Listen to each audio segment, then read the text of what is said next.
Today, we're going to talk about Joseph forgiving because his brothers show up. And this is a very important chapter because Joseph has plenty of reasons, from attempted murder to selling as a slave to being lied about to living in prison for a while. He has plenty to be upset and angry about, but he doesn't. And that is so important for all of us. So, I think I'll start with a prayer. Our Father in heaven, we thank Thee for this chance to be together. We thank Thee for all of our blessings. We thank Thee for this chance to learn about forgiveness and for forgiving others. We thank Thee for this chance to learn about Thy Word, and please help us to know what we need to so that we can grow and become better people. And we say these things and do so humbly in the name of Jesus Christ. Amen. All right. Jacob sends his sons to buy grain in Egypt. They bow before Joseph. Hey, everybody's bowing before me. Remember that? He makes harsh accusations against them, imprisons Simeon, and sends them back for Benjamin. Now when Jacob saw that there was corn in Egypt, Jacob said unto his sons, Why do ye look one upon another? And he said, Behold, I have heard that there is corn in Egypt. Get you down thither, and buy for us from thence, that we may live and not die. And Joseph's 10 brethren went down to buy corn in Egypt, but Benjamin, Joseph's brother, Jacob sent not with his brethren, for he said, Lest peradventure mischief fall upon him. Peradventure, whatever. Sorry. It's just in case mischief befallen. And the sons of Israel came to buy corn among those that came. So there's a lot of people there buying corn, grain. Indeed. For the famine was in the land of Canaan. And Joseph was the governor over the land, and he was it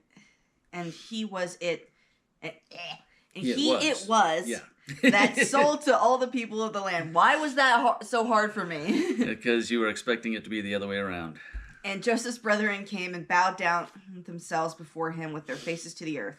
Now you got to know that Joseph recognized his brothers. It literally said it in the next verse. Yeah.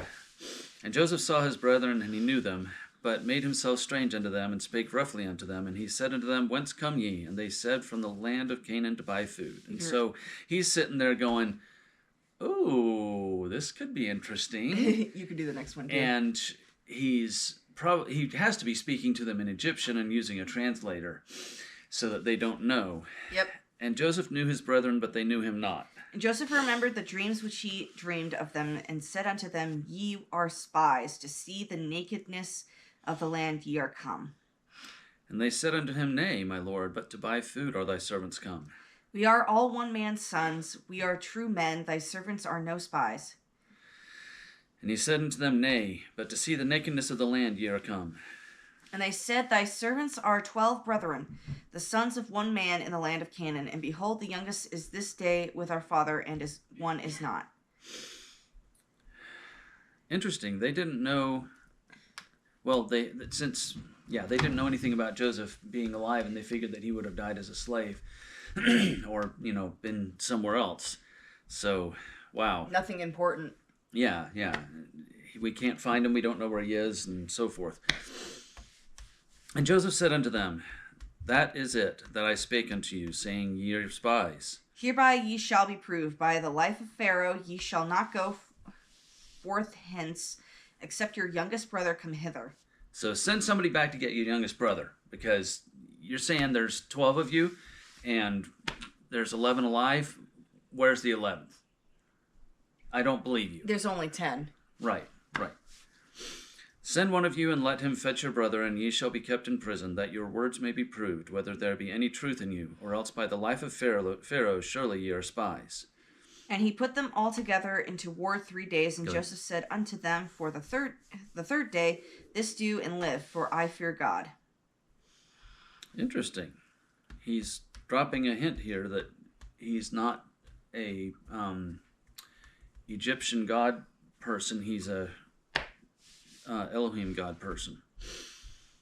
If ye be true men, let one of your brethren be bound in the house of your prison. Go ye, carry corn for the famine of your houses. But bring your youngest brother unto me, so shall your words be verified, and ye shall not die. And they did so. So after 3 days, having them in a prison, who knows how well they were taken care of. I imagine with Joseph being behind it, they weren't treated horribly.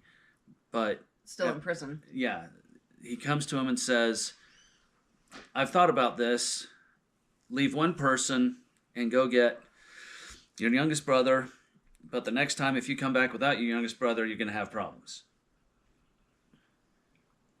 And they said one to another, We are verily guilty concerning our brother, and in that we saw the anguish of his soul when he besought us, and we would not hear. Therefore is this distress come upon us. And Reuben answered them, saying, Spake I not unto you, saying, Do not sin against the child, and ye would not fear. Therefore, behold, also his blood is required. So this is them remembering Joseph.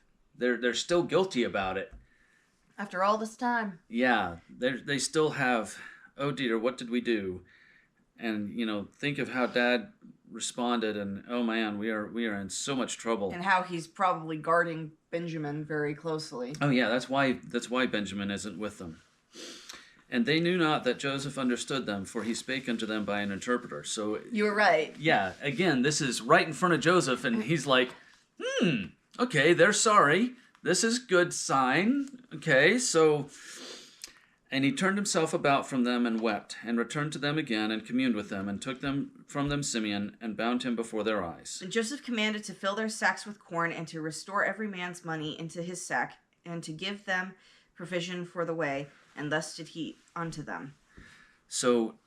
And they laid their donkeys with the corn and departed thence. So Joseph, he hears them talk about, man, we are in so much trouble because we probably killed our younger brother. And he hears them, and he walks off, says, excuse me, and he goes and he cries and says, my brothers are sorry. And he realizes how much this has just ripped him up all this time. But then he cleans himself up, gets himself presentable, and goes back out and takes Simeon. He gives them the grain without taking the money. He gives them their money back, and he also gives them food for themselves and for their animals along the way. Because it's still a long distance. Most of a week, I think, journey to where they're going. Even if they're moving quickly, it's going to be more than a week. And they have to go over the river, don't they? Maybe. No, the Suez Canal wasn't there, so it would have been a straight shot if they didn't have to go across the river. But either way, details. And 27. As one of them opened his sack to give his as provender in the inn, he espied his money, for behold, it was in his sack's mouth. And he said unto his brethren, My money is restored, and lo, it is even in my sack. And their heart failed them, and they were afraid, saying one to another, What is this that God hath done to us? Understandable, to be honest. We paid for this food, and suddenly it's back in our sacks. Yeah. Which means we technically stole this thing without paying. Right. It's like shoplifting. Yeah. But on a worse scale. Yeah. We've been accused of spies, and now we have our money back. What is going on? How are we going to pull this off? And oh, crap. Yeah.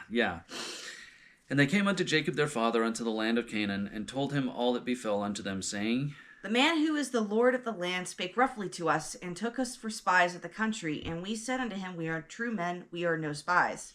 We be 12 brethren, sons of our father. One is not, and the youngest is this day with our father in the land of Canaan. And the man, the Lord of the country, said unto us, Hereby shall I know that ye are true men. Leave one of your brethren here with me, and take food for the famine of your households, and be gone. And bring your youngest brother unto me. Then shall I know ye are no spies, but that ye are true men. So will I deliver you your brother, and ye shall traffic the land. So we've been taken for spies. We have our money back. He wants to see our youngest brother, and he kept one of us. Simeon's in jail. Right. Poor Israel. Just Jacob's sitting there going, Israel's sitting there going, and you want to go back? And they are going, we don't really want to go back. But we kind of need to. So let's go on with... And it came to pass as they emptied their sacks that behold, every man's bundle of money was in his sack. And when both they and their father saw the bundles of money, they were afraid. Everybody's got their... Oh, dear, what's... Okay, so we all technically shoplifted? And Jacob their father said unto them, Men have ye bereaved of my children. Me ye have bereaved of my children. Joseph is not, and Simeon is not. And ye will take Benjamin away. All these things are against me. And Reuben spake unto his father, saying, Slay my 2 sons, if I bring him not to thee. Deliver him into my hand, and I will bring him to thee again. So here's a very important thing. Reuben is taking full accountability for Benjamin. Because he was unable to save Joseph, likely. Partially, but also he's the oldest in the family now, so he has leadership of the family since Joseph isn't there, and yada yada. But he's saying, I have 2 sons. If I don't bring back Benjamin... Or Simeon. Right.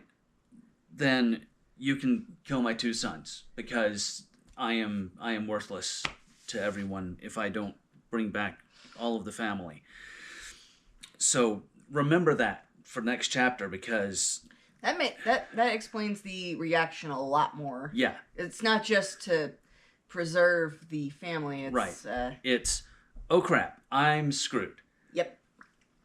And he said, My son shall not go down with you, for his brother is dead, and he is left alone. If mischief befall him by the way in which ye go, then shall ye bring down my gray hairs with sorrow to the grave.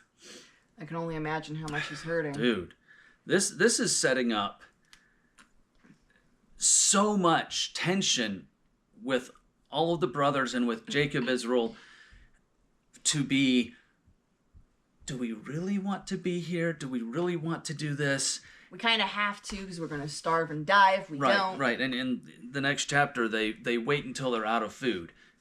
You know? They really don't want to. No, but because this is... All of these things happened, and we've been accused of being spies, and oh my heavens, where we are in so much trouble. And so they wait. They just stall and sit there and go,